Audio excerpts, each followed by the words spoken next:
active high.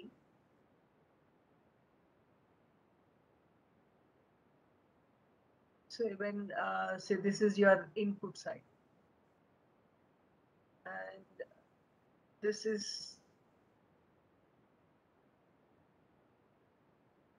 take this as output side, maybe this is active high output and this is active low output. When you want to combine these fellows, like a practical aspect, whenever there is a active high input, okay, and when you are tying this active high input derived from some other sources, this element also needs to be in active high, or else what is that we need to do is, if say by chance you are getting an active low output and you want to tie this to an active high signal or vice versa, you need to do an inversion. An inversion. What sort of inversion is this? Not the logical inversion, you will be doing the voltage inversion. Means that what is 0 volts here will be true. This truthness should be maintained here. True has to be combined with the true. And so the truth value of this active high will be 5 volts. So we try to take the voltage inversion so that the truthfulness is maintained. Able to understand this point? Yes, ma'am. Yes, ma'am. Yes, say by chance, if you have an inverter, okay, this is your active, like normal positive logician's aspect. If you take, this becomes what you say, an active high or active low element based on the representation. So for positive logicians, this will be an inverter, but for what you say, a negative or a mixed logician, this becomes active high input and active low output. Active high input and active low output. So if this needs to be tied to some other device, the element what you are tying here should be having active low, because this is active low. Okay, so this is also an inverter. This is also an inverter, but active low input and active high output. Okay, so we are now able to tie two inverters back to back, or what you say, converting the truthness or making the truthness to be compatible. Okay, now another device I need to tie, because this is active high, this input of the next device should be active high. Okay, and like it's not that you need to like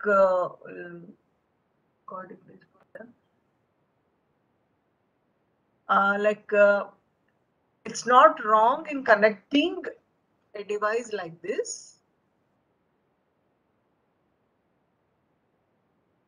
but you have to see that the logic is maintained, the truthness is maintained. So a dash indicates an inversion of the voltage level, which maintains the truthness. Okay. Now see, what I'm taking here is, if I take the output of this, which is active high, if I tie this back, this becomes the exact latch. This is the point where actually we have seen this point in our DSD1 before the design of flip-flops, if you remember that. Yes or no? Yes, So ma'am. do I need this element directly? I think I can take this as a back-to-back connectivity. Yeah? As simple, both are equivalent. But what is that we are doing here is, say, not needed. Actually, this is not needed. Just for explanation I have taken. So this is normal latch, where we are tying the output of one stage to the other. This output tied to this input, this output tied to this input. Actually, this is clocked or unclocked, if you see. Is this clocked or unclocked? Is there any unclocked? So unclocked latch. So maybe if you want to put this specifically, this will be, sorry, bubble only. Logically getting the same values tied back to back. This is the exact latch. Like practically, you'll be seeing this sort of connectivities rather than loosely saying that you are connecting two inverters back to back, or what you say, two and Nand gates connected back to back sort of thing. This was our normal representation. No? But strictly speaking, this will be the logic that will be maintained. Okay, let us see the analysis of total latch. Can you repeat why we cannot connect active low to active high that point, ma'am? You can connect. Okay. What I'm saying is you can connect, but thing is, if you are connecting an active high or active low like this, see, there is a conflict in the voltage value existing. This is true value to be 0 volts, no? If I say, we are taking the analysis based on the mixed logician aspect, so that it simplifies our analysis to a greater extent. But here, if you take the truthness, what is the value? It should be, it is 5 volts, no? Yes, ma'am. So we are not saying that you cannot connect, but you can connect. But what you have to do is do a voltage inversion. A slash on the line indicates that an voltage inversion will be happening if you are tying these two different truth values. Okay. Different truth values, if you are connecting, they should be connected. Like that mixed logic aspect of analysis, still, if you remember or not, I don't know. I think in the beginning of DSD1, the differentiation of the different logics we have seen, the positive logic, negative logic, and the mixed logic aspect. You remember them? Yes, ma'am. Yes, ma'am. Because here, what is the value we'll be taking is 0 volts will be taken as false, and 5 volts will be taken as true. And here 0 volts will be taken as true and 5 volts will be taken as false. And mixed logic is that based on whether it is this element, this one, whether it is a unbubbled thing or bubbled thing. When it is bubbled, it says active low. If it is not bubbled, it will be said as active high. Okay, something like this. See, if you have a circuit, something like this.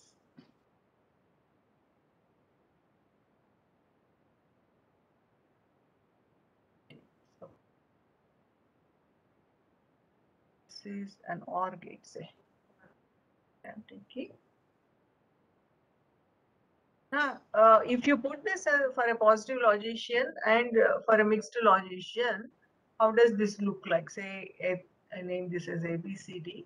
Normally, for a normal positive logicians, this will be taken as A and B, that means NAND, and this will be C or D. Okay, and this will be taken as what you say, this is the or NOR element, okay, inverted NOR. So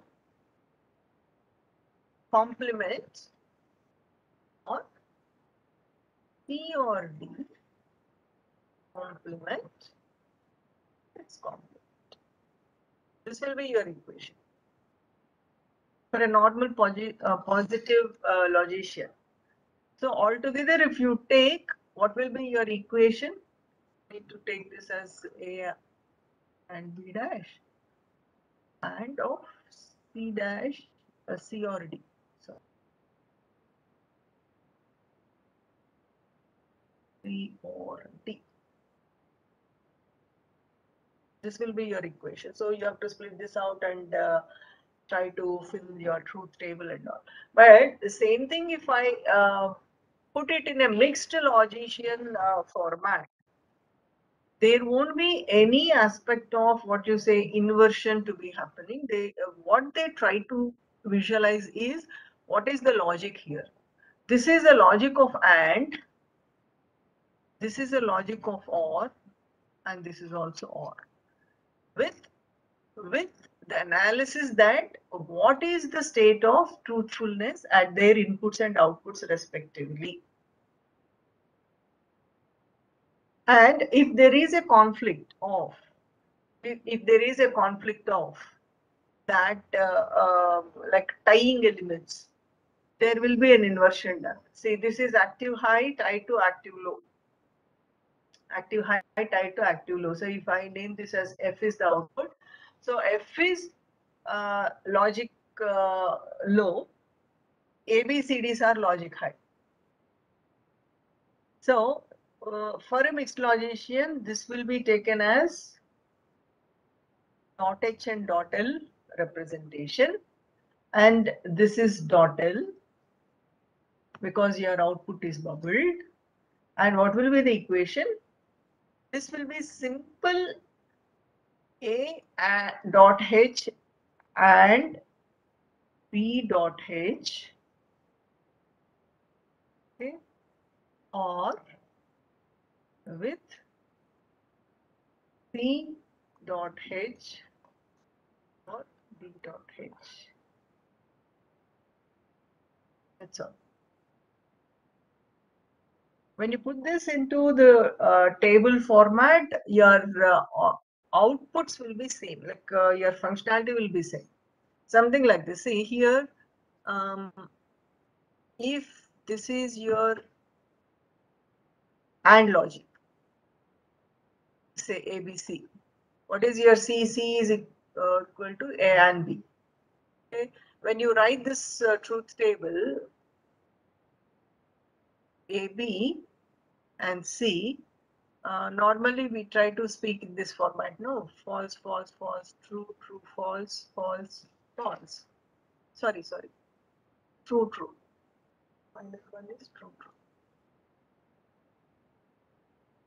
True, true. What should be your output? Both are false. Output is false, false, false, and this is true. Now this is like we are not speaking of the values. We are speaking the what you say, the truthfulness, the relation based on your logic that is linking these two inputs to derive the output. Now, this, if I put this into a mixed logician format or a positive logician format, I'll be deriving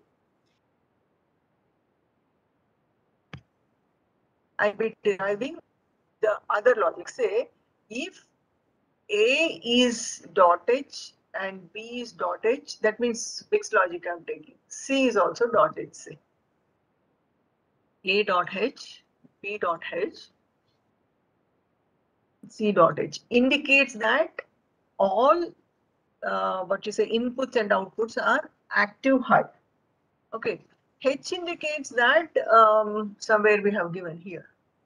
I means this one. So false means it will be 0, 0. Output will be 0 because this is dot H, false is 0. Dot H, true is 1. So false, true, false. True, false, false.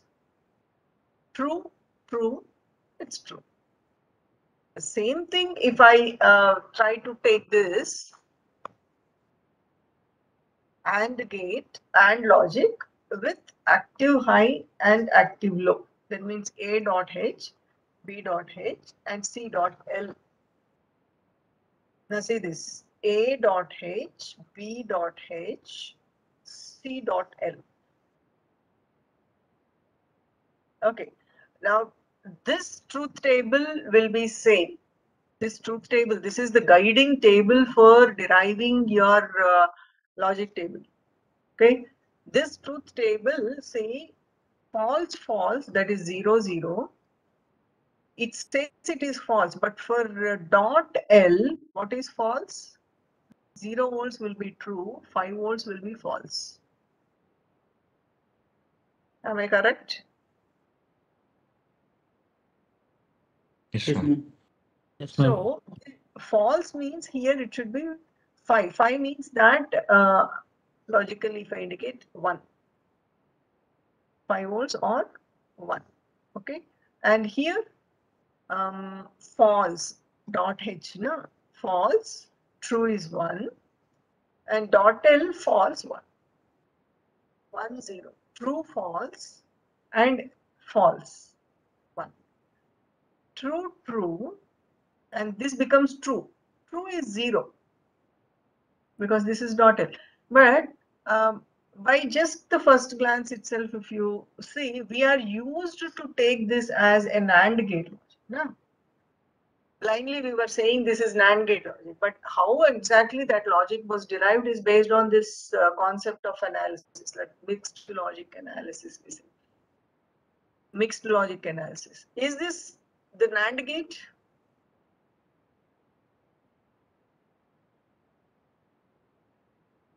Is this NAND Yes, gate? ma'am. Yes, ma'am. Yeah. Same way, if you take, say, A dot L, B dot L, and I take C dot H, say. Just do this table. We'll see what is the logic it is implementing. With the same and only we are deriving. This is equal to A dot L and B dot L. The logic is same.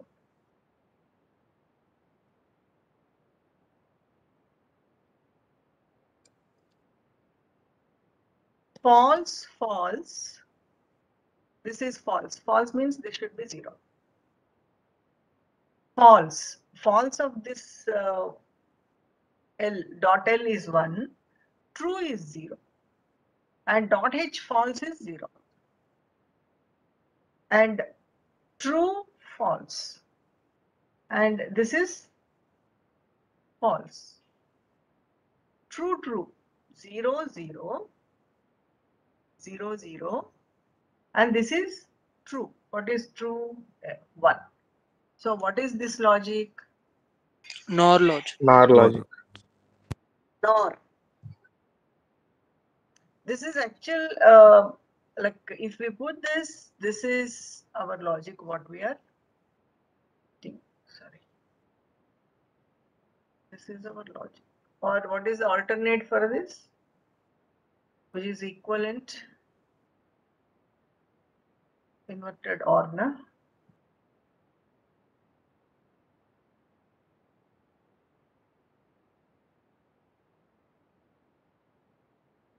So, do you appreciate the analysis using a mixed logic or the normal logic? Positive logic takes much, what you say, time for analysis when compared with the mixed logics. Because we'll be taking the total inversion if there a bubble is there. That means how many bubbles you will be having in the design, that many inversions you will be doing. But here for positive mixed logician, directly it will be taken as dot L or dot H.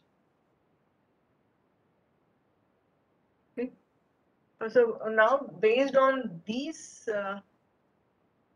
what you say, design rules and all this, these are the base level of rules what we follow.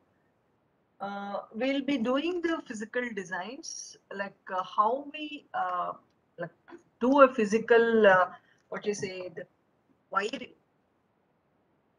We need to see that there is a compatibility when you are tying the two leveled signals. Okay, so with that we continue taking the analysis of how these designs work out, if it is clogged or unclogged and all. Some extent of clogged version we have seen, but this sequential circuits, if you take without clock, unclogged sequential circuits, if the analysis has to be taken, there is one major, what you say, drawback sort of thing, or a danger is there where we need to see about the performance of the design based on changes in the input. Okay, so that maybe we call it as a condition called as once catching condition. Heard of this one? Once catching condition. This is the major disadvantage of the unclogged sequential circuits. What is the major difference of a combinational and sequential? What is the major difference? Previous inputs also influence the output in sequential. Some element of feedback will be there. Sequential means some element of feedback will be there. Combination is that only the present inputs will be deriving the outputs. That is a major difference. Like from that, what we have taken is using a memory, we try to take it back into the design, and we were doing the analysis. Now, this sequential circuits unclogged in the sense there is no reference signal, means that whenever there is any change in the input, the circuit will be ready to accept that change, and it will be giving a new output, new derived output. That is your unclogged. Doing so, what happens is that a glitch or a, what you say, an abrupt change in the input that happened by mistake or due to other conditions in the circuit, a spark generated also will be considered as a true input that is provided to the circuit. And when it considers that, what you say, a noise signal, that is noise basically, that signal will be considered as a true signal, and it will be evaluating an output considering that as the input, which is supposed to be different value. That means a faulty response will be coming out. So for this, let us have one simple design and see. Say I have an OR gate and an AND gate. Okay, and this output, one of the output, I'm taking it back as the input, some portion of the output. Now this becomes my, what you say, the feedback path. Now this is the, what you say, this makes the design as the sequential. Without this, it is a combinational. So now I have two external inputs, okay, and one output. Now this output, if I say I name this as F, and this F is available for the design, and this F along with some, say I name this one as control signal, some element of control signal we take. Say let it be a signal which is trying to lock the data. Okay, say L I take. What is the logic of this element is, when this L control signal is true, then this output that is taken back will be carried to your circuit. Is that correct? This is AND logic, no? Normally the AND logic says that if both the inputs are true, then your output will be true, or else you can take that if this one of the signal is true. AND logic, one of the signal is true. Now your output depends on the second signal, no? Say this is true means 1 I am taking. Now your output purely depends on X or not. Yes. Yeah. So that logic we are putting here. Now this control signal L is true, it tries to take that feedback element to your circuit, or else if this is false, what will be the other input available to the final stage of OR gate is that, say I take this as some external data. Now how is the performance of the circuit is, it goes like this now. When your control signal is false, when your control signal L is false, your output should be same as your external input. Output should follow the external input, because this is false means naturally this output will be what you say not connected to this OR gate. No? So F follows D of I when L is 0 or false, and F will be the updated version, or what you say the feedback version of your signal when this L is true. Now you can put this into different conditions now.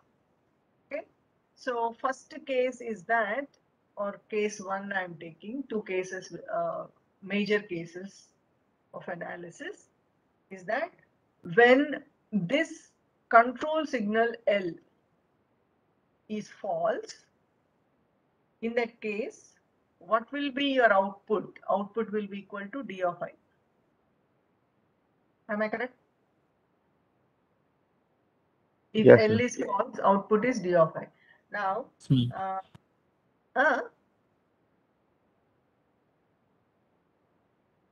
second case I am taking. Now, if this L control signal is true, if L is true,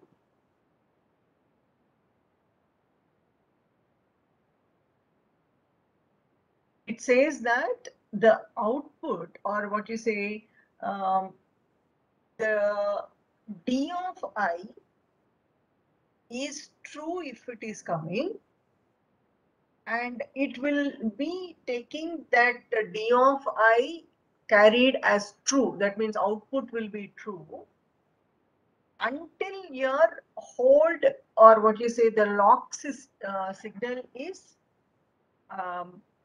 totally made as false. Because see here, when I take this L to be true, what is that feedback element? What is that feedback element? This is D of I will be flowing to your output now. That element is fed back here.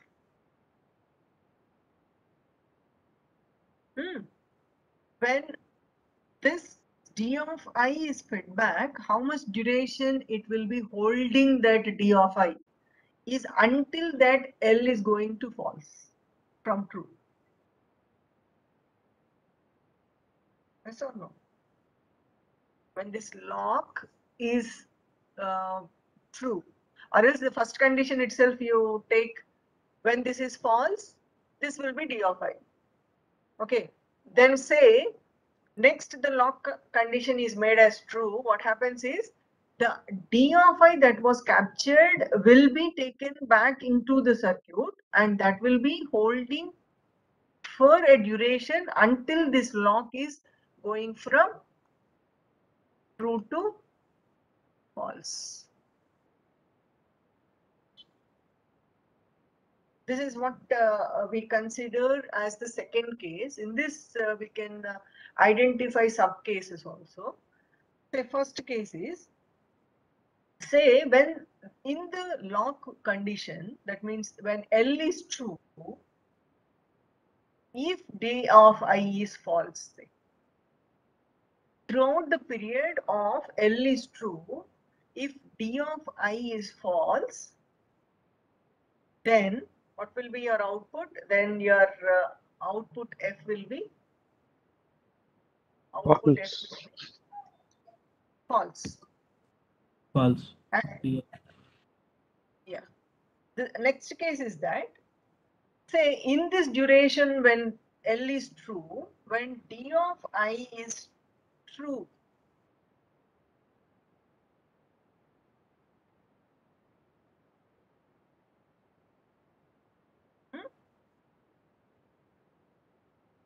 when D of I is true, what happens? It will capture this D of I, that will capture this D of I and stores it till that L is true. When D of I is true, okay, here this will be captured by your output and holds, or what you say, locks that till L is true. The third condition is that, or what you say, the third logic of say capturing, if you take, when this L is true, that means your control signal is true, at the initial stage of this transition, if D of I is false, then later if it goes from false to true, what happens is the moment it goes to true, it captures that truthfulness and tries to hold that T value, the true value, till this control signal goes from true to false. Okay, this condition actually is dangerous, we are saying. Whenever there is an abrupt change, that means the spark coming in the circuit or at the input level, or what you say at D of I, any abrupt change, any noise, any spark generated when your control signal is true will be considered by the circuit as a true input that is given to the circuit, and it will hold that until its control signal goes to false. This condition, we call it as once catching condition, which is to be avoided. Let us take this into a waveform analysis sort of thing. What are the things we need to put is D of I. Excuse me, ma'am. Yeah. Ma'am, can you repeat the C part, ma'am, again? Maybe through diagram it will be little bit clear. Let me give this to the waveforms. Okay, The C part.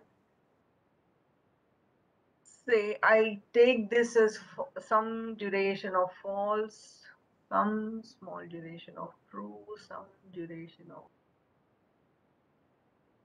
These are unclocked, so there won't be any what you say fixed format. Asynchronously they are getting generated. Say change some spark. Let me take this as spark, and this is control signal L. Now let me take these conditions. Now some duration, say in this duration I try to take this as one case, say total throughout this duration my control signal of L is false. So what should be the output on your circuit? Output F should be DI. It should be following whatever DI is there. It should be same as your DI until that. Okay. Then next, I take some duration of true and false.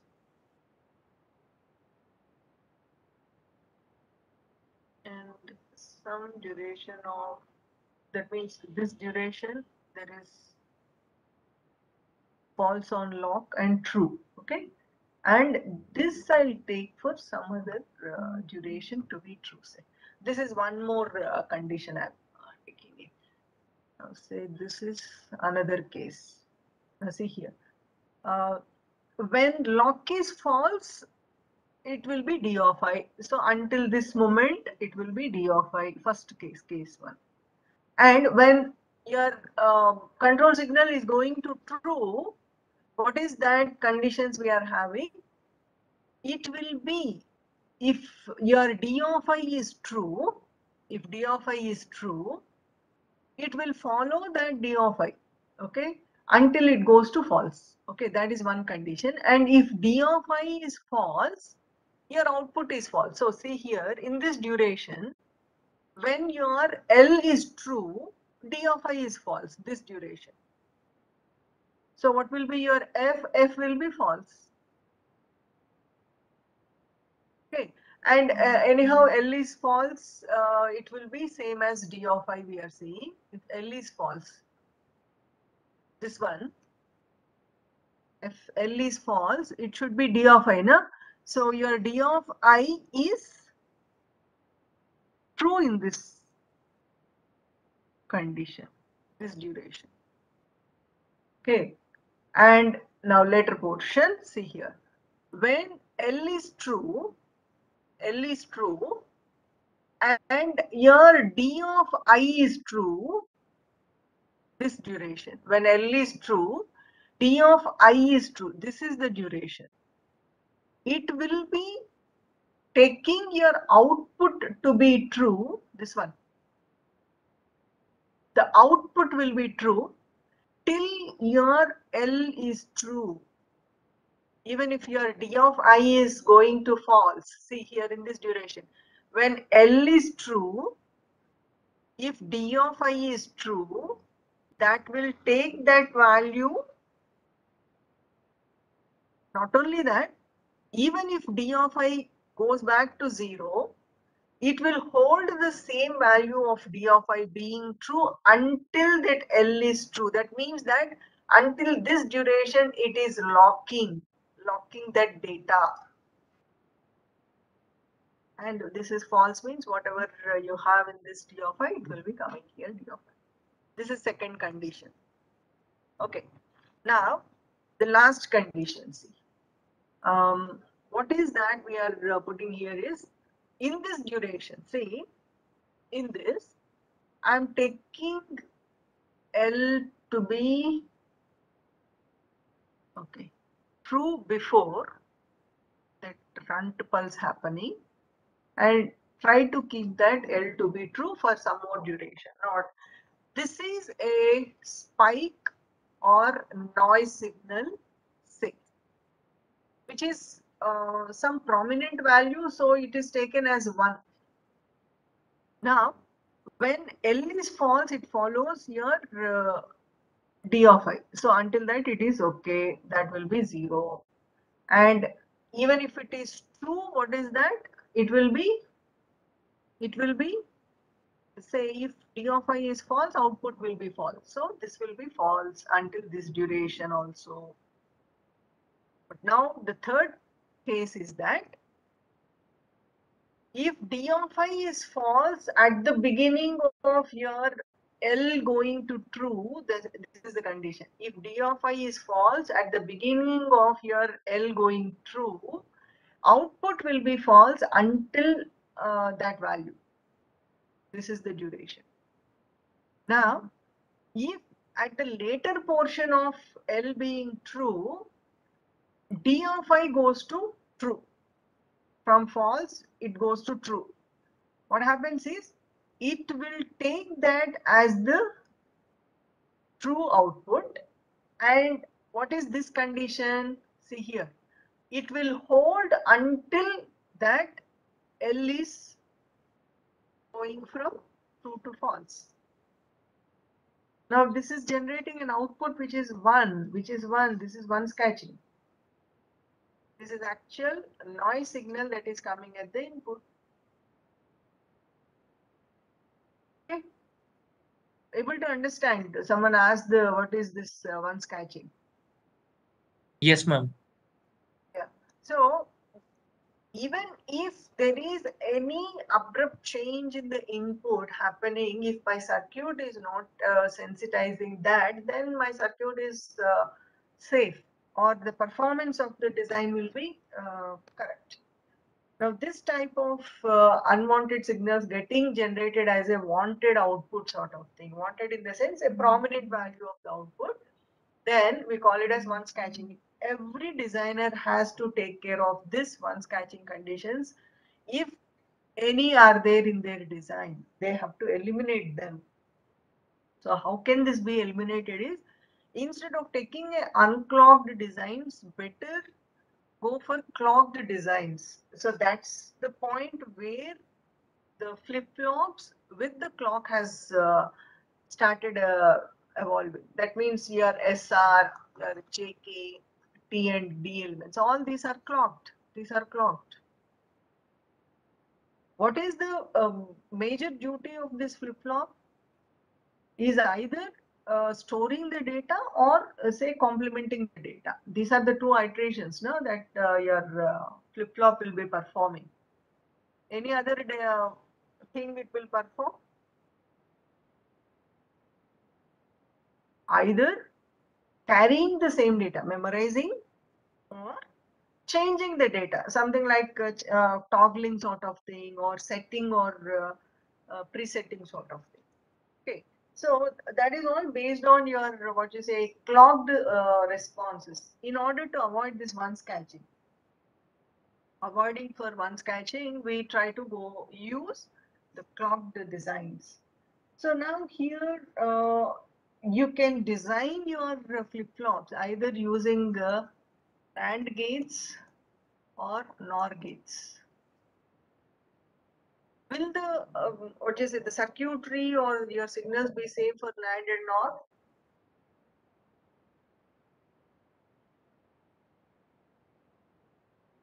Circuitry for NAND and NOR. Something like, say, if you take this NAND approach and you take back,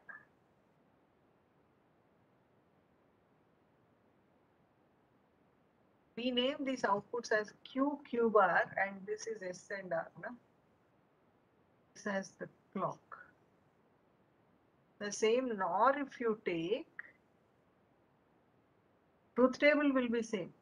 Truth table remains same, but only there will be shuffling of what you say, your SRs are Q, Q bars.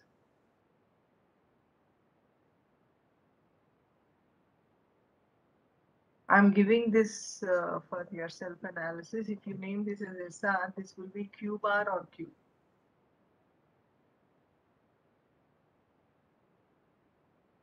Or if you take this as R and this is S, this becomes Q, Q bar. You do the analysis, like I'm giving this analysis for yourself. Okay, truth table will be same for both, whether you implement your flip-flop using an AND gate or an OR gate, truth table remains the same. But only the tapping points and the value of that tapped point will be changing. If you take inputs the same as your NAND gates, here defining this first gate input as S and second gate input as R, output will be shuffled, that is Q bar and Q. Q will be coming here, Q bar will be this one. Okay, that means third and fourth gate, if you take, your fourth gate will be Q. If you take the first gate as R and second gate as S, your Q will be appearing at 3. That is the only small difference you have. Analysis you do and try to see whether they hold the same truth table or not. Hope you can do that. Truth table is known to you. Yeah. What is the major application of these flip-flops we use them as switches. Did you observe the electronic switches? Switching operation. The electronic switch and a normal manual, that is spring version. Old switches and the present new switches.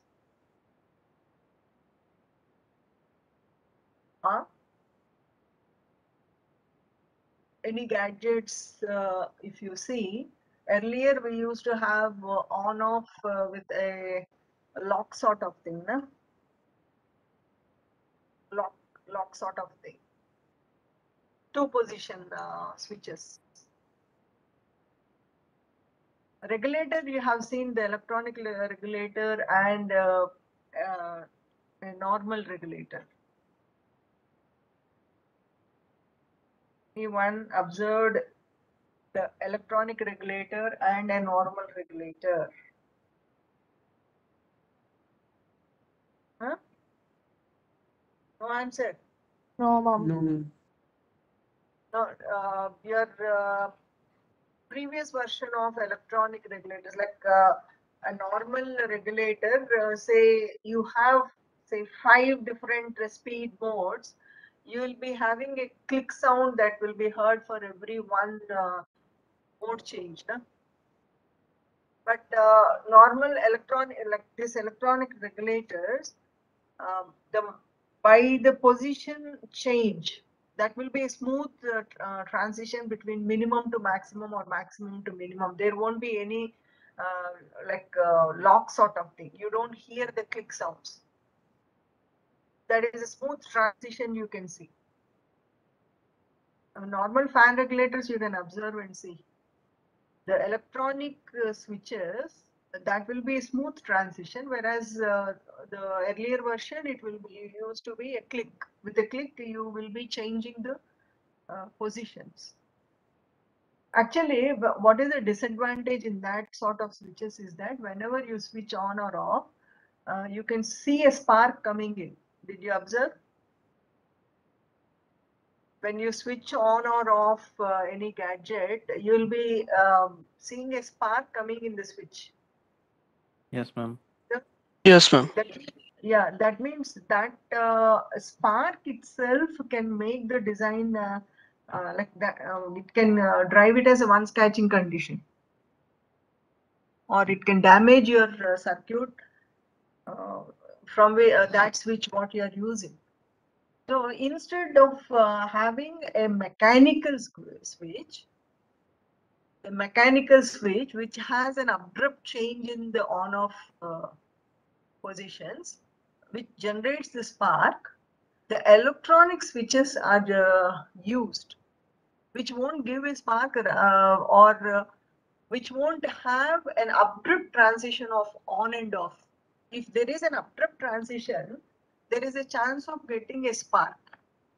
So instead of that, an electronic switch, if it is taken, that will be a smooth transition and there won't be any spark coming over.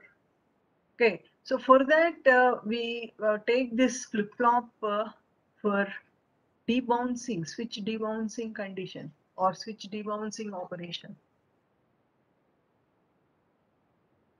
Okay, or this mechanical switches, if you try to use a flip-flop in between, it will be a smooth transition for on-off situations or on-off conditions.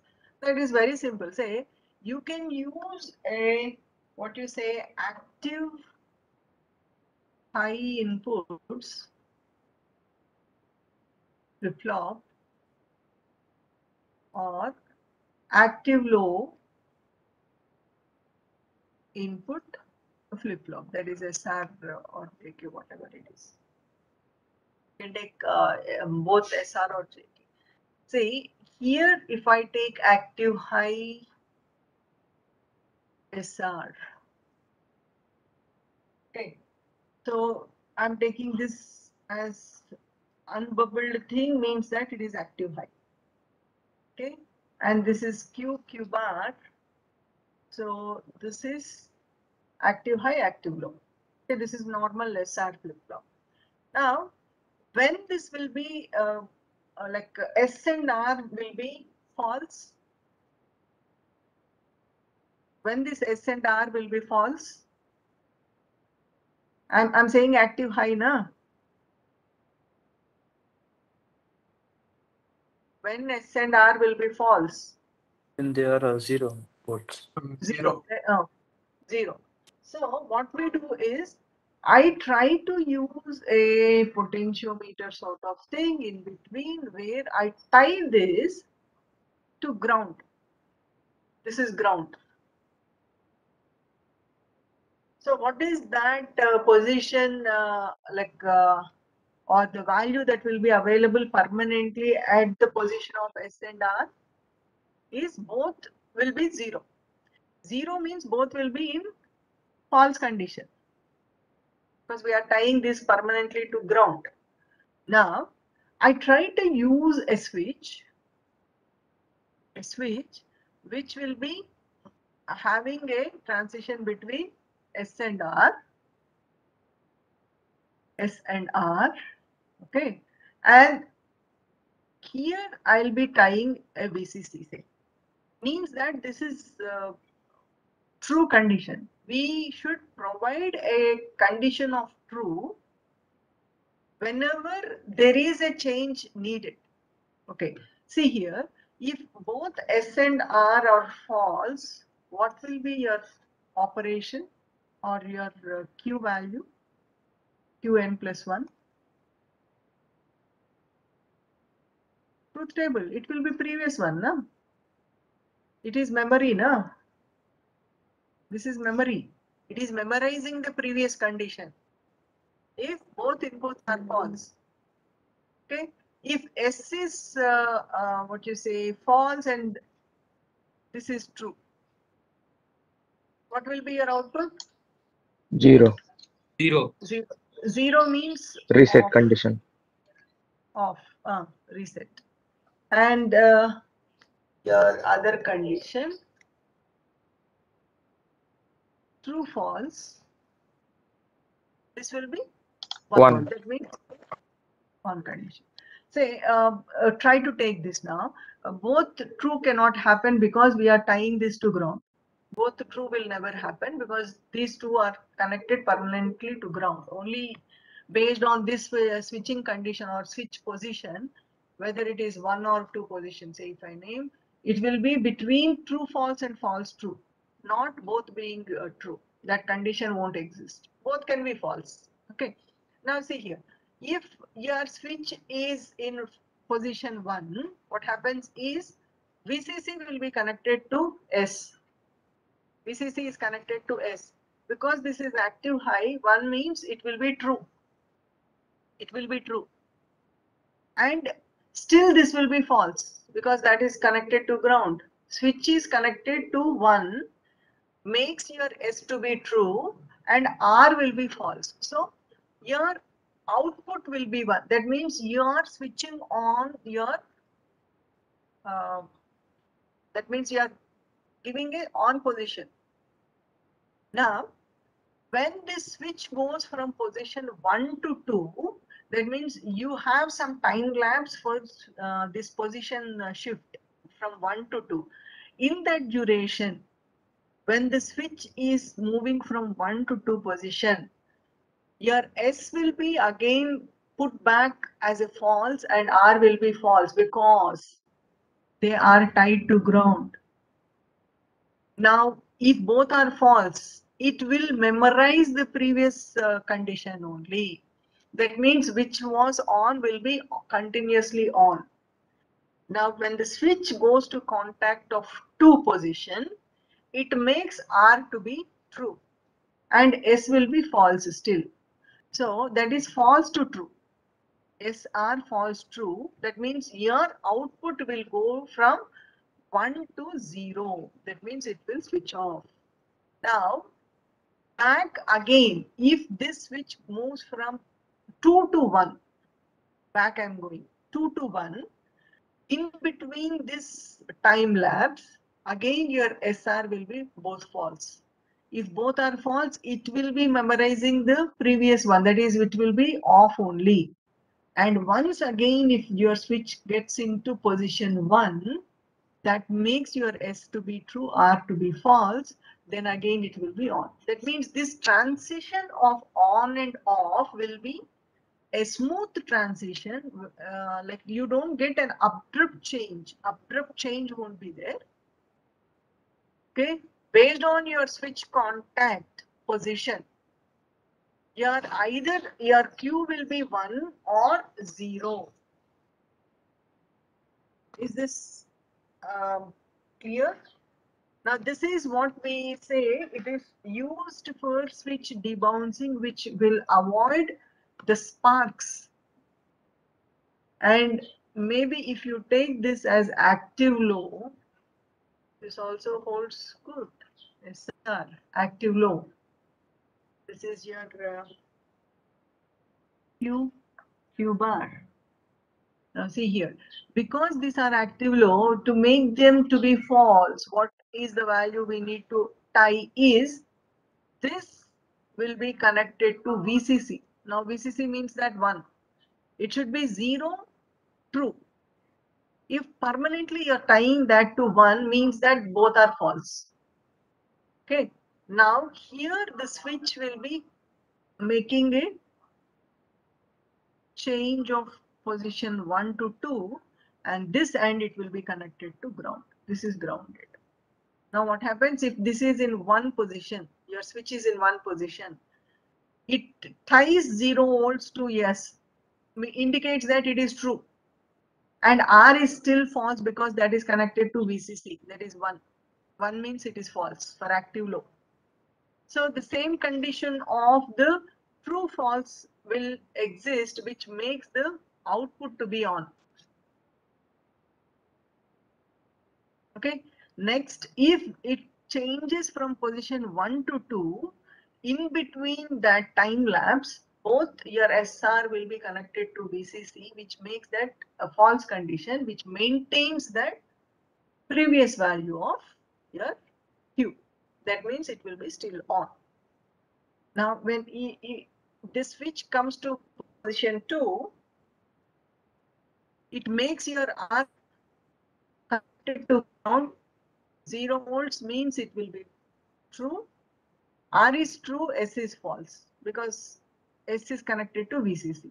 So, true, false of your SR, that means this one. S is false and R is true. It makes your output to be off, 0. So that makes your off condition. Now, again, if it goes back from 2 to 1, in between that duration, it will be still off. And once the switch gets into position 1, it makes your S to be true and your R to be false. That will again switch on the Q. This is what we call it as switch debouncing application using a flip-flop. Understood? Shall we continue or 5 minutes break or continue?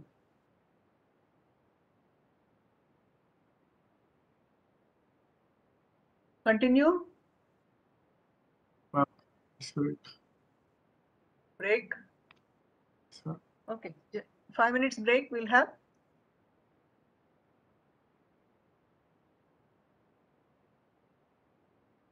Varun, Dheeraj, no answer. Shall I continue? 5 minutes break. 5 minutes, sir? Okay then.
Okay, the other application in the sense how to use your JK.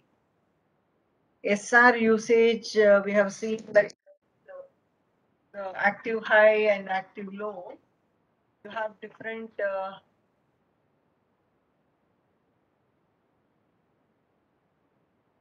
on-off conditions. Okay, like the same aspect if you take using your JK, like your active high or low outputs will define whether you use J for setting or resetting and K for setting or all these are the practical aspects, like designing aspect what we are seeing now. Say 74LS109 is your dual JK. 74LS109. This is package number. LS means low power silicon. LS indicates low power silicon. The 74 is the series, okay, package number. 109 indicates it is a flip-flop. Okay.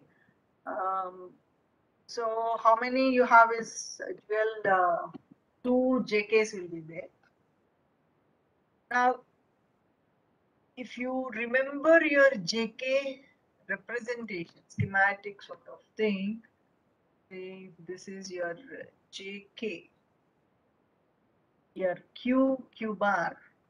What else you have like synchronous and asynchronous terminals? You remember them?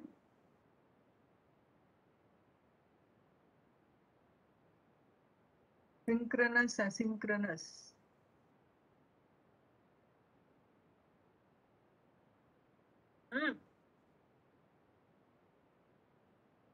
Using JK, it is synchronous set or reset. Now, you have asynchronous preset and clear. Forgot everything. And preset.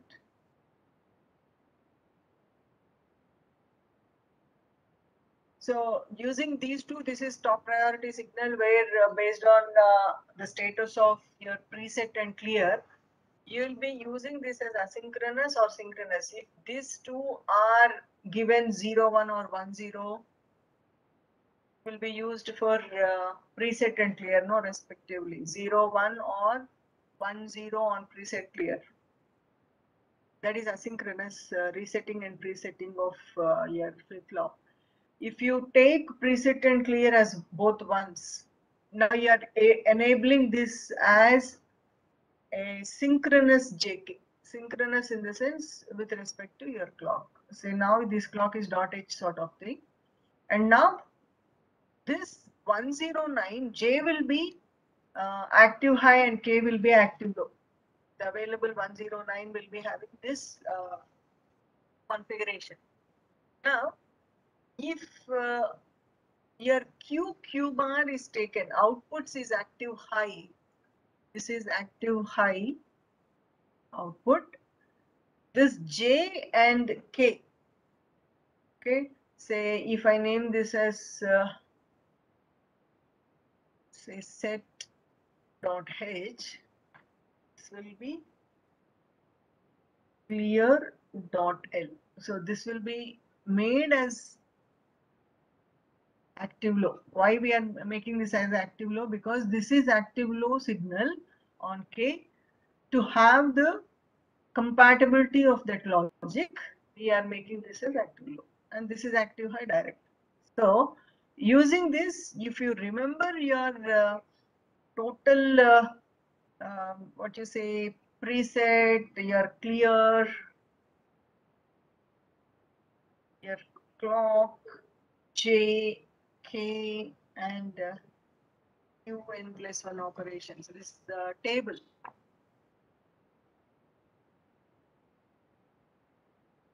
What are these iterations? Say if both are 0, 0, clock becomes don't care, this JK becomes don't care. What will be your iteration? 0, 0. Is it possible? No, ma'am. Not allowed condition. Not allowed. Yes. When preset is 0, clear is 1. Clock is don't care, J is don't care, K is don't care. Then this makes your output of that to be 1, no? Preset. 1, 0. Actually, what is that we are using here is this active low concept.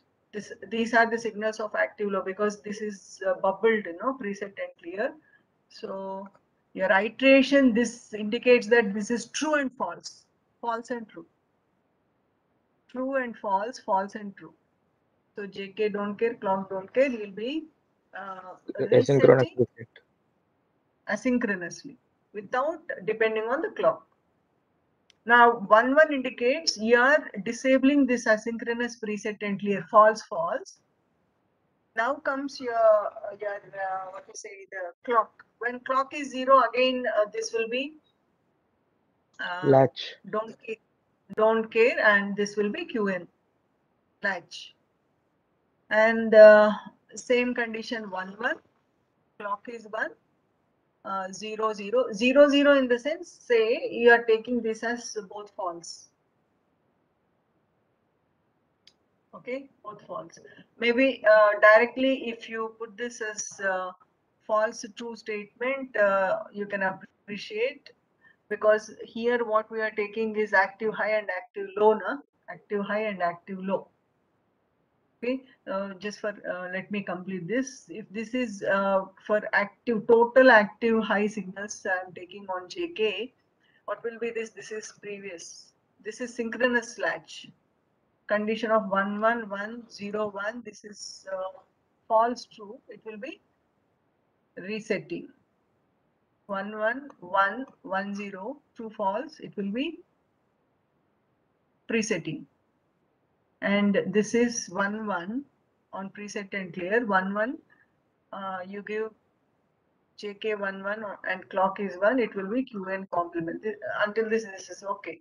Now, if you put this back into the true false concept, okay, something like this. This indicates what?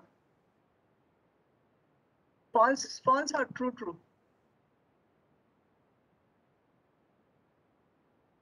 False. False. This is false. This is false. That means high. High. These two are high. Okay. And see, for J is active high and K is active low as per this 109. 109.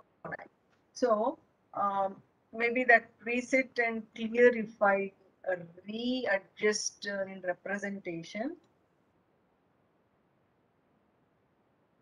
just to have the concept in accordance with our indication here. Low high, don't care, don't care, don't care. What is that? This is what we call it as direct set. Asynchronous, no? This is asynchronous operation, direct set. And this is high low, don't care on JK and clock. It is set means what? It should be H, high, because this is what we are taking is dot H. This is dot L.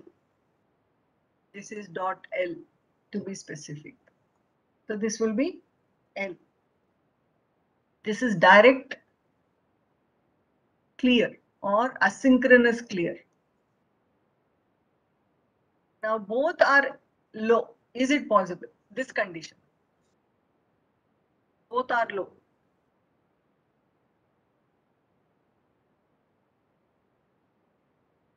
Is that possible?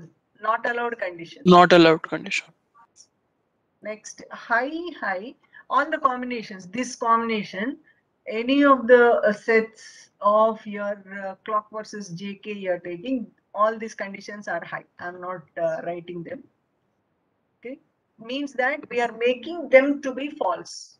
In that condition, when your clock is high. I'm not taking this condition. Okay, this is active H, 0 to 1 transition, active high, because this is active high signal we are taking. When this is high, I'm taking this as low, low. What is the condition we are putting here? Low, low. Low indicates here false, and low here indicates true. That means this is true and this is false you are taking. What will be your output?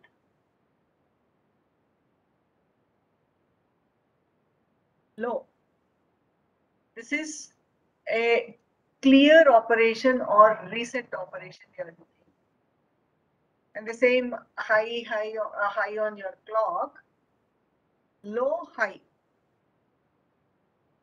Low, high means false. High on K means false. What is your iteration? QN it will be. This is memory, or what you say, hold or memory.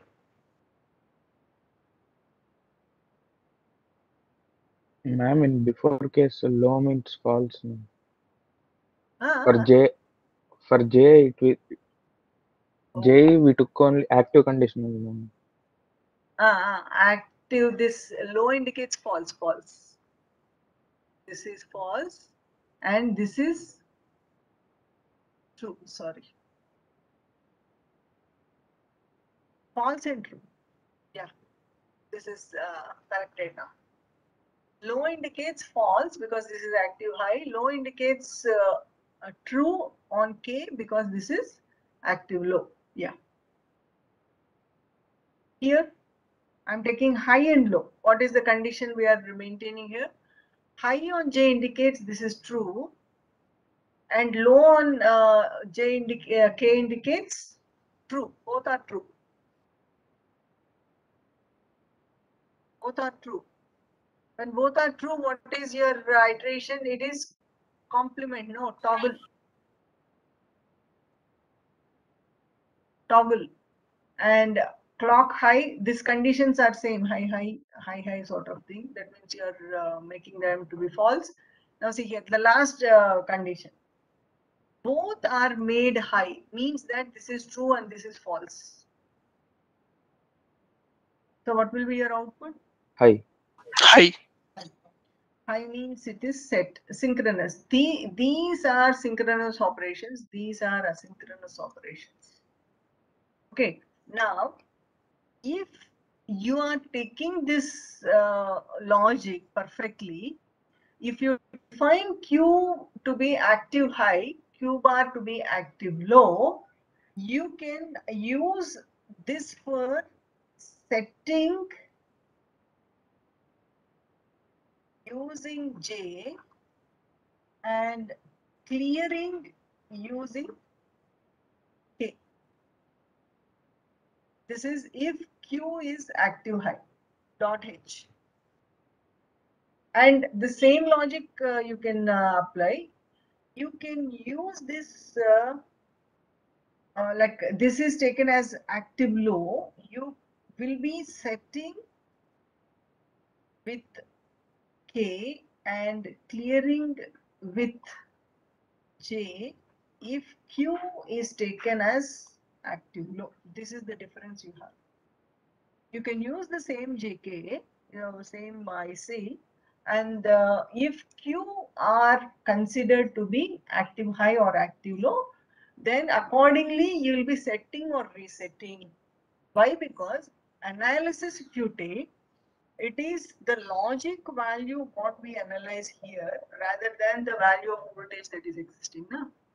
If the truthness, if it is analyzed properly based on the value of voltages what you are getting here, you will be either setting or resetting accordingly.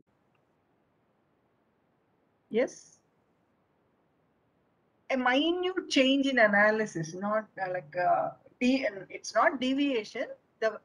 The perception of how you will be taking these elements of signals for analysis. Everything is same, like the truth table is same, Only thing is dot L dot H is coming into picture now. Earlier we didn't take that dot L and dot H concept. Okay, so this is one more what you say, an analysis for using mixed logic. Okay, one more application I'll take using for this GC. This is using say a counter application. Normally JK will be used for the applications of counters, and maybe SR will be the best choice for registers. No? So using say you have 74LS163 dedicated IC, wherein you have what we call it as the flip-flop, JK flip-flop, having a facility of count enabled trickle, count enabled CET means count enabled trickle, and the other one is count enabled parallel. I'll give the what you say description of these things, and terminal count. That means a counter when operation has to start. Okay, that will be indicated by the control signals, and TC terminal count is an indication of a count complete indication. Okay, and parallelly it will have what we call it as a bulk input. That means 4 input and 4 output terminals. That means, say, you can use this for high counters. Normally, we are integrating lower level elements to define the higher level. No? So that facility is provided in this 163, 74LS163. Okay, so each will have 4-bit chip. 4-bit chip, in that you will be using that as a 4-bit counter. You increase how many number of segments of JKs, you can develop that much size of the counter, 2-power counting. Okay, something like this. What are the elements that are available in this JK? I'll give 2 only. If you extend this for any number of bit counting. Okay, so this will, what is that we are saying is 4 input. That means this is 4, D0 to 3. Okay, and Q0 to 3. 3-bit input, 3-bit out. Okay, and what else? Count enabled trickle, count enabled parallel with the inputs, and this will be the clock, system clock, and what else? This one, terminal count. Okay, and the terminal count of the previous flip-flop will be connected to the count enabled trickle of the next. Okay, and another segment of 4-bit D0 to 3. That means if this is D0 to 3 means this will be D4 to D7. This way we are considering the inputs and outputs. This is also 4-bit. So this will be Q3 to 7. Sorry, 4 to 7. And terminal count, which will, if you extend that, this will be connected to the count enabled trigger. Now, the count enabled parallel will be guided by the common,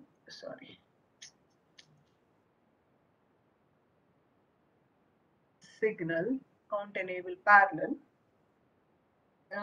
These are the signals that will be given, like let me complete this connectivity. The clock is common. And what else you have? The clear and another segment is load. Load is also there.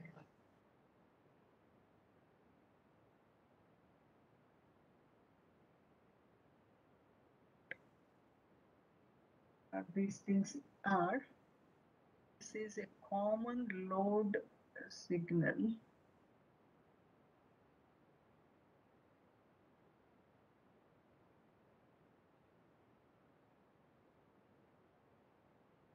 It's common active low. Like you can extend this for other stage or higher level of counting if you want. So this is clear dot L. These two are active low signals. And what else you have? This this is system clock, we say. System clock and count enable trickle and count enable parallel. Okay. So this trickle will get the trickle dot H. T dot H means trickle dot H signal only for the first flip-flop, and once the count is complete here, it will enable the second set of counters. Okay, that means say after counting say 0 to 15, the 16th count, this from this it will be initiated. Okay, so this will be from 16 to 31. If you take you extend that, you will be increasing the count size. Okay, so the other signal is it's count dot H, as you have, and this is clock is high or low. Clock is high. So how this 163 will be used, or its operation is, whenever you initiate the count, okay, using this dot H signal, it will start counting, and this count will be completing the count. Until that complete count is happening, the next stage won't be initiated. And the count parallel is that if at a time you want to count, you will be initiating dot count dot H, that is count enable parallel.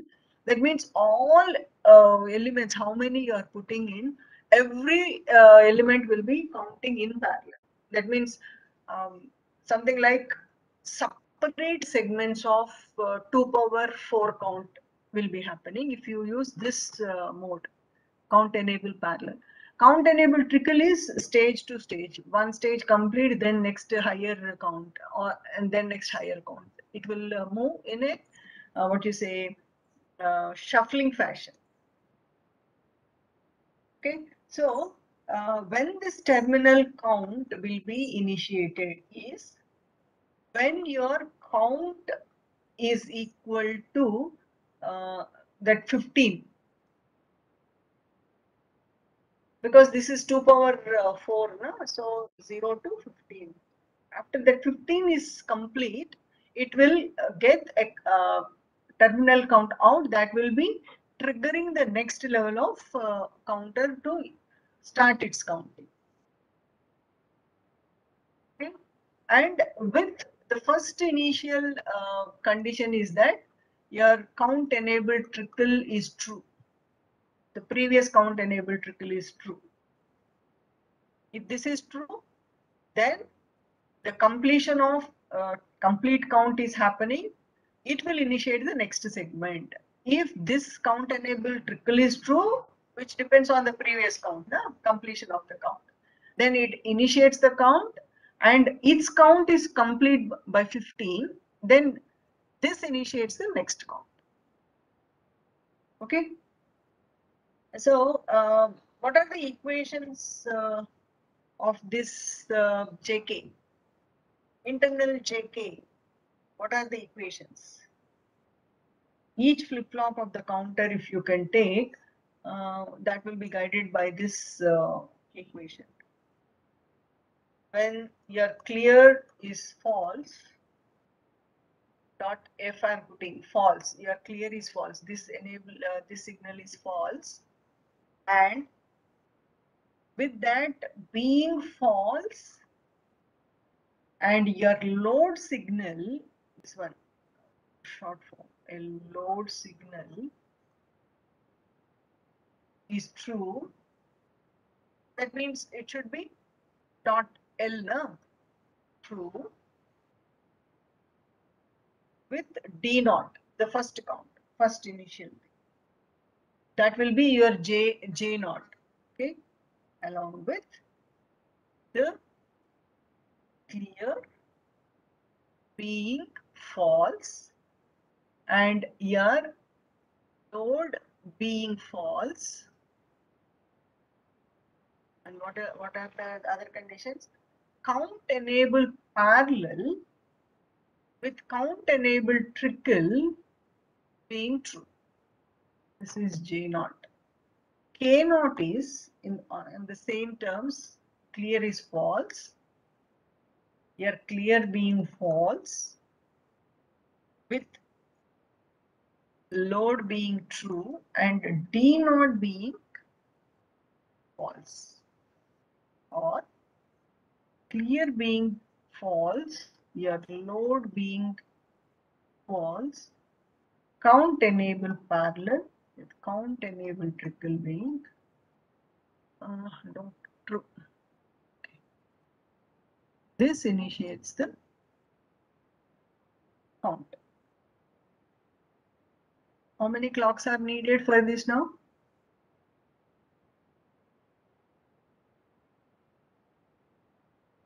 How many clocks are needed? Actually, this is a medium scale integration application. Okay. Or if you increase the number of sets of this JK, it becomes a large scale integration, because more the number of counting capability, it increases the size of the count, and that changes from medium scale to large scale integration. Actually, this you can use for up count, down counts out of it. And parallelly, another application of your flip-flop is register. I'm not touching that one now. Okay. And one more useful design of these logics is universal logic. You heard of this universal logic anywhere? ALU is there, na? What is ALU? All arithmetic logical operators, na? If that few of them, if you are able to incorporate on one single chip, then we try to call it as universal logic. A simple design where plenty number of logics will be able to be implemented on a single chip.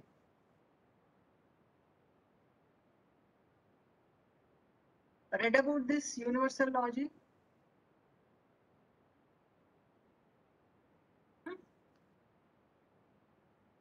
Yes or no?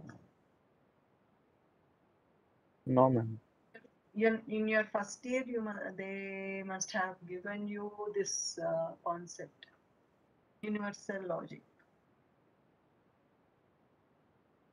Normal implementation, like a normal, what you say, the iterations, all the iterations of arithmetic and logic. Can you list the arithmetic logical operators?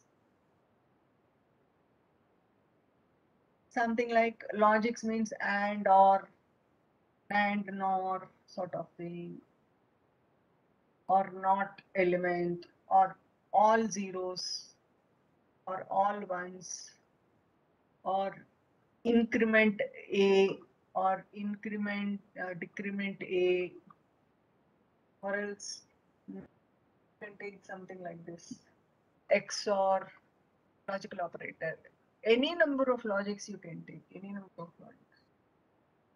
Or what you say, complement the input A, or something like if you have two inputs, if you are taking say the equivalence, or I think XOR I have given it here. Okay, this is say 2 inputs XOR Y. All these are some universal logic, like all logics, like any a logical operator, if you are able to implement that on a single platform, okay, we call it as a universal logic circuit. That needs some design aspect. Now, something like if I need to put this into an schematic sort of thing representing, representing that as schematic, I need to like define what are the inputs on which I'm performing these operations. Say I can name, say this is XY. Okay. How many logical operators I'm performing? Based on that, I need to have the selection, or what is a combination of that selections, or what is the logic I need to implement, or what you say, this is control input. You can name that as control input. And now Z or F or whatever it is, the standard output. This is your universal logic circuit. On two variables, we are taking two variables. You can define more number of variables also. Okay, so what are the variables available? How many selection lines I'm taking in? Based on that, I can define different number of logics here.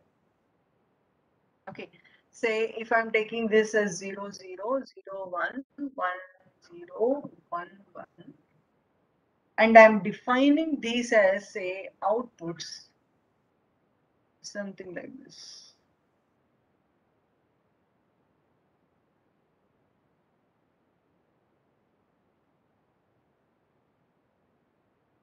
All these operators, what I put, I'm putting here now.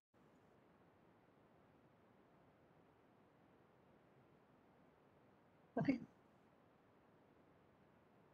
If I name this, what is that output? This logic on any combination of input, output is always 0.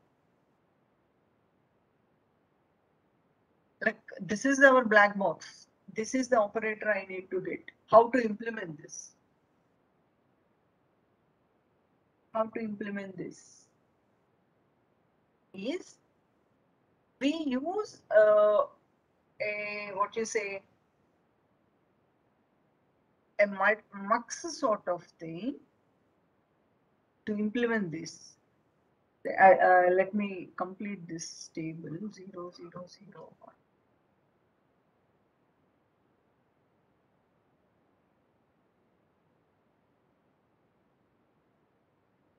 How I'm filling this? Like what is the logic of filling? They're binary operations.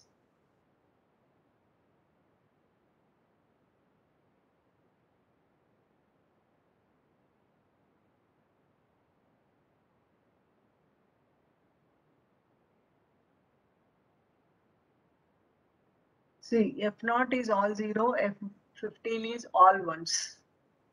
Okay, and this is OR operator or AND operator. This one, F1. F1 is AND operator. F2 is X Y dash operator. F3 is X. F3 is X. Next, F4 is X or Y dash. X dash and Y. This one. This F5 is Y. F6 is X OR operator on XY.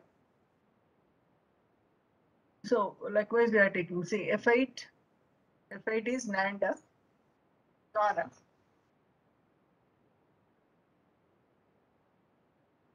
F8 is NOR.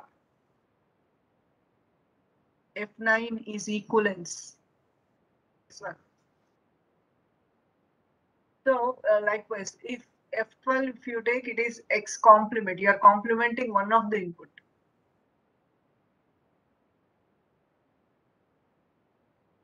Yeah.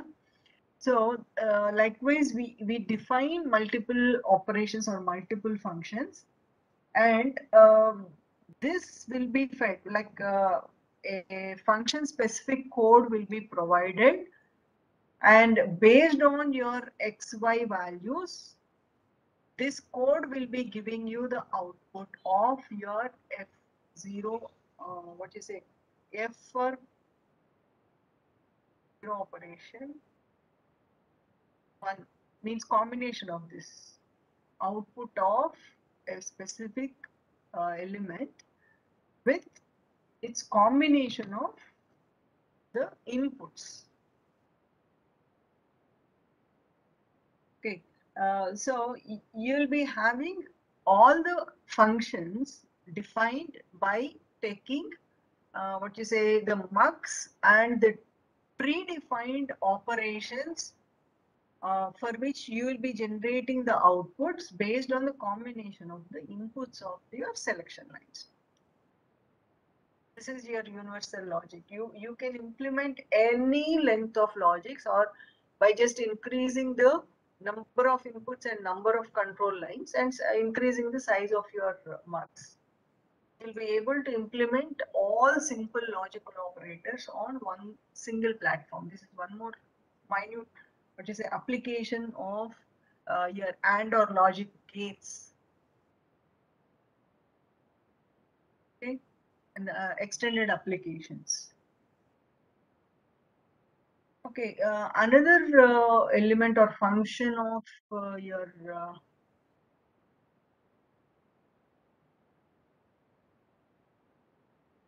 line is the data movement.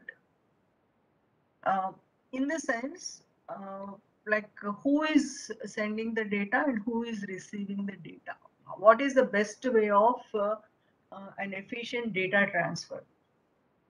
What is the best way of an efficient data transfer or information distribution?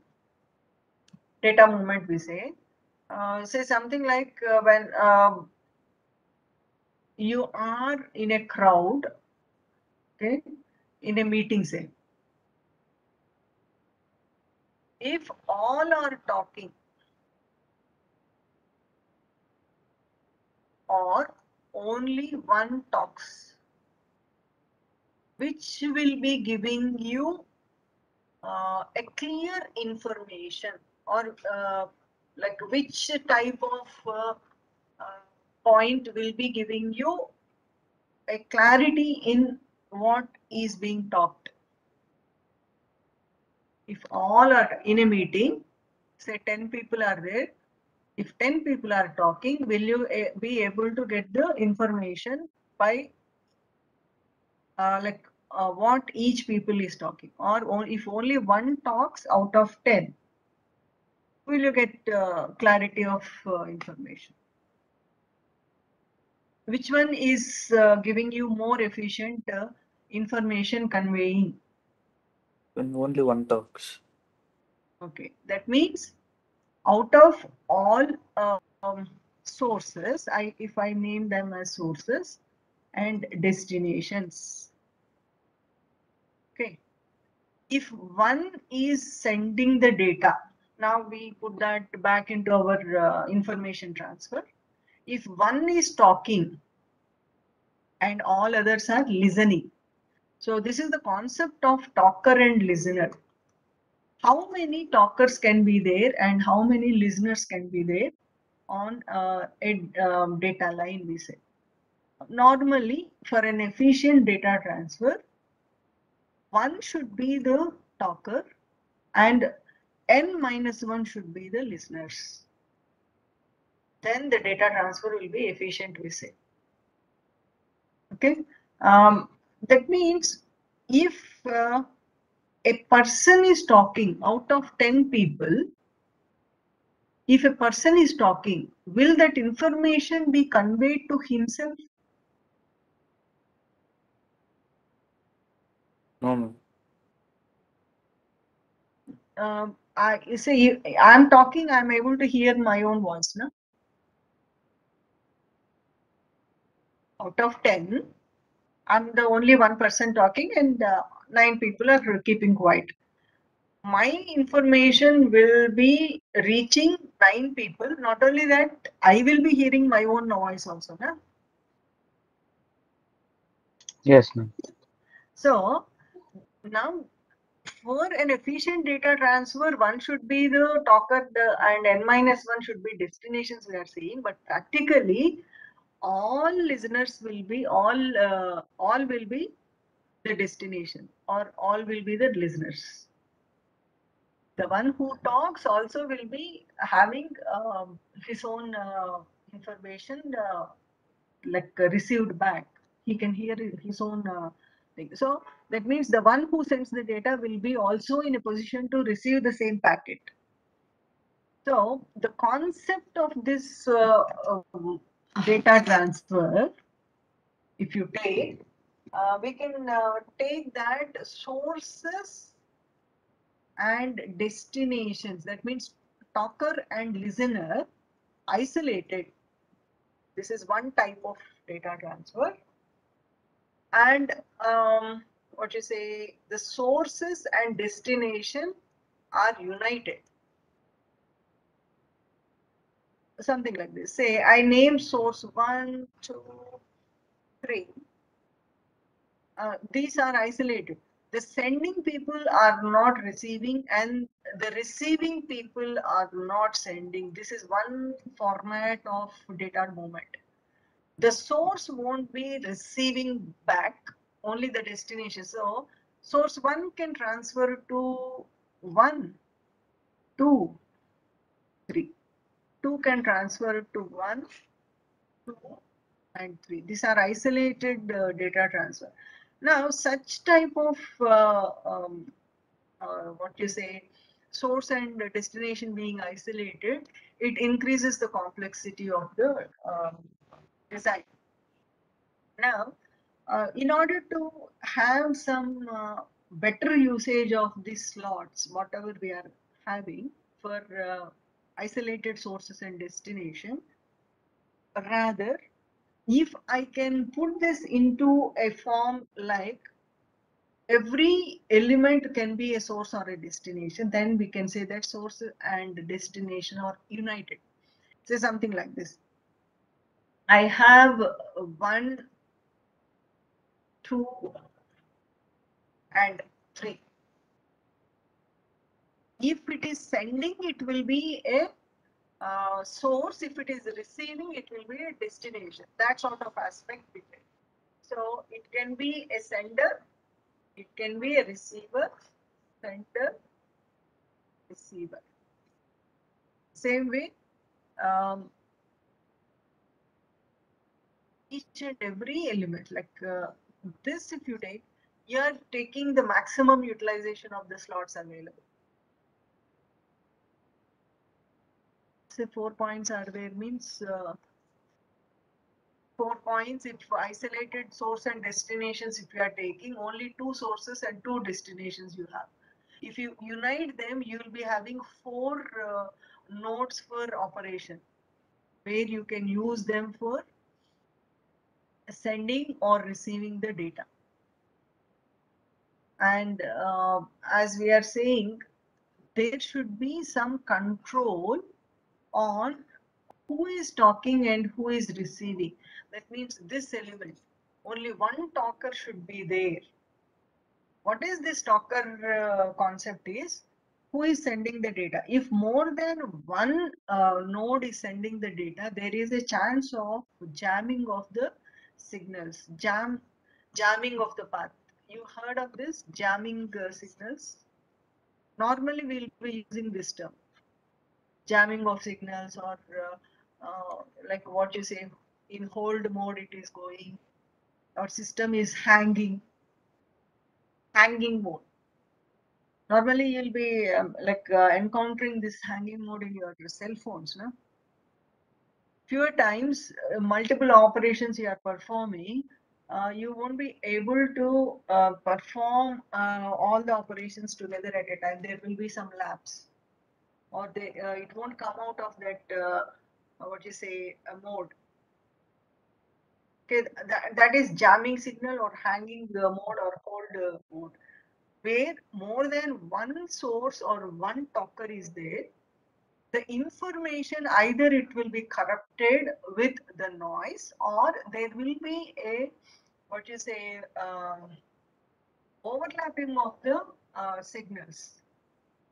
This is one more example. If what you can take is, if the two frequencies of the radio signals you are getting, say, overlapped, what happens? There will be overlapping of the voice of the two channels. This situation you can have, like when you are traveling, you have the FM radios, no, in your cars. Okay, say a simple example itself. You take a FM radio of Warangal, and you have with the same frequency FM radio of Hyderabad. When you move from Warangal to Hyderabad, in between at the Jangam place or near to Uppal, you can receive both the signals. You can have the overlapped Warangal signal and Hyderabad signal. Have you ever seen this? Any two stations having the same frequency, like the switching over, if it is happening from one frequency, like one station to the other, you can have this jamming, more than one talker sort of thing. So the efficiency of the information transfer will be getting corrupted. So normally we need to have some controlling. So on to which we try to say this is source or destination. That means this is one a giver or taker sort of thing, through which they are transferring. We call this as bus.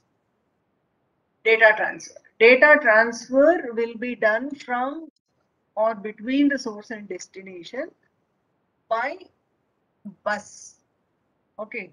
Now, if you control this bus properly, you will be able to have the efficient communication, or a data information conveyed or received. Okay, I'll stop here. Tomorrow I'll complete this one. Okay, bus controlling techniques. If you have any queries, you can.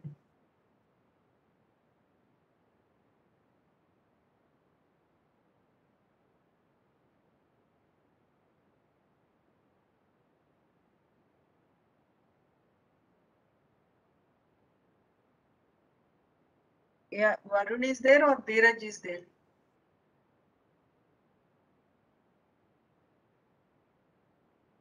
Varun, Dheeraj. Yes, ma'am. Yes, ma'am. Yeah, you wanted the video lectures to be shared. Yes, ma'am. Why? No one is following. Is there any use in giving a video lecture? Are you using them efficiently? Or, huh? If we have any doubts, we can revise. Like we can see from recordings. Okay then. So I'll share to one of you. Okay. Okay, ma'am. Okay. Okay. Then. If no plans, I'll stop the session.